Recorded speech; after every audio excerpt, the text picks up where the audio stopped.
తమ కూతుర్ని చంపి ఆత్మహత్యగా చిత్రీకరించే కుట్ర చేస్తున్నారని మండిపడ్డారు బాలిక తల్లి.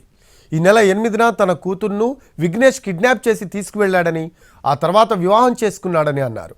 తన కూతుర్ను చంపడంలో విఘ్నేష్, అతని స్నేహితుడు సాకేత్, అతని భార్య నందిని సహకరించారని ఆరోపించారు. 10 రోజుల తర్వాత బాలిక మృతదేహం లభ్యమైంది.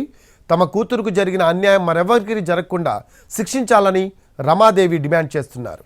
మరిన్ని వివరాలు మా కరెస్పాండెంట్ కిరణ్ అందిస్తారు. మిస్సింగ్ గురైన మైనర్ బాలిక అతి దారుణ హత్యకు గురైంది. ఇన్స్టాగ్రామ్ లో పరిచయమైన యువకుడు విఘ్నేష్ అమ్మాయిని అత్యంత దారుణంగా హతమార్చాడు. ప్రస్తుతానికి ఇదే అంశంపై మనతో మాట్లాడేందుకు వారి తల్లిదండ్రులు ఆమెతో మాట్లాడదాం. అమ్మ, అసలు ఏం జరిగింది? 8వ తారీఖు రోజున మీకు ఎప్పుడు లాస్ట్ కాల్ వచ్చింది? ఆ విఘ్నేష్ అనే అబ్బాయి ఎప్పుడన్నా మీ ఇంటి సమీపంలో కనిపించాడు? అసలు ఏందమ్మాయి? అస్సలు నాకు తెలియదు సార్. విఘ్నేష్ అనే అబ్బాయి నాకు అసలు తెలియదు. మా అమ్మాయికి ఇన్స్టాగ్రామ్ లో పరిచయం అయిందంట. ఇంతకు ముందు కూడా అమ్మాయి కూడా చూడలేదు. ఎప్పుడు పరిచయం చేసుకుందో ఫ్రెండ్స్ అనే చెప్పింది మాకు.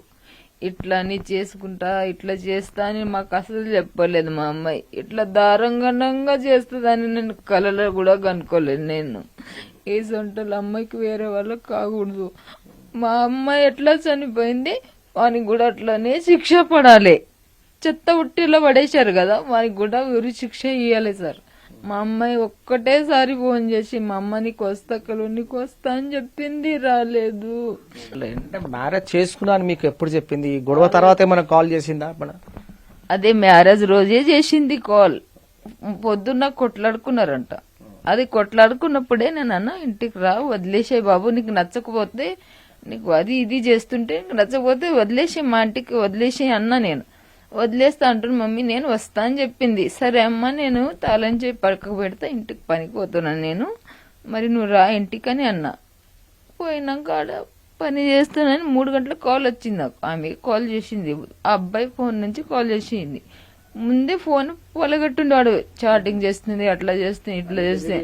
అనుమానం చేసింది. ఆ పిల్ల చిన్న పిల్ల, అది దానికి ఏం తెలియదు. ఫోన్ లో మాట్లాడలేదు, ఫోన్ మాట్లాడుతుంది, నాతోని మాట్లాడుతుంది, కాన్ఫరెన్స్ కాల్ లో మాట్లాడేవాడు. అంతా కూడా దానికి మా ఇంట్లో ఎక్కలేదు. పిల్లకి ఎట్లా పోవాలి, దాంట్లో నుంచి జరిగిపోవాలని ఆలోచన రాలేదు. దానికి ఏం మాయరోగం చేసిండో ఏమో, దానికి తెలివి లేకుండా చేసిండు వాడు. అంటే 8వ తారీఖు మీరు కంప్లైంట్ ఇచ్చారు పోలీస్ స్టేషన్ లో, 10వ తారీఖున ఎఫ్ఐఆర్ అయింది. సో నిన్న డెడ్ బాడీని ట్రేస్ అవుట్ చేశారు. అసలు కారణం ఏంటి, ఏం చెప్తా ఉన్నారు పోలీస్ ఇన్వెస్టిగేషన్ లో? పోలీసు వాళ్ళే అంతా చేశారు, ఉరి శిక్ష చేయనట్లు చేస్తామమ్మా మేము, పోలీసు వాళ్ళు చెప్పారు. సో అది జరిగింది కథ. మొత్తంగా అయితే పోలీసులు కేసు నమోదు చేసి దర్యాప్తు చేశారు. విఘ్నేష్ చింటుతో పాటుగా ఇటు సాకేత్ ను, అలాగే అతనికి సహకరించిన నందిని కళ్యాణ్, మొత్తంగా ముగ్గురిని అరెస్ట్ చేసి రిమాండ్ చేశారు. సో ఇలాంటి దారుణ ఘటన అనేది కుటుంబంలో తమ కళ్ల ముందు అల్లారుముద్దుగా పెరిగిన కూతురు ఇక లేరు. అలాగే ఎక్కడైతే కిరాతకంగా హత్య గురైందో వారంతా కూడా తీవ్ర విషాదాన్ని నింపుతోంది కుటుంబంలో. పోలీసులు ఈ కేసును ఇన్వెస్టిగేషన్ చేశారు కాబట్టి నిందితులకు కఠిన శిక్ష పడేలా చర్యలు తీసుకోవాలని తల్లి ఆవేదన వ్యక్తం చేస్తుంది. జర్నలిస్ట్ వెంకట్తో కిరణ్, టీవీ, హైదరాబాద్.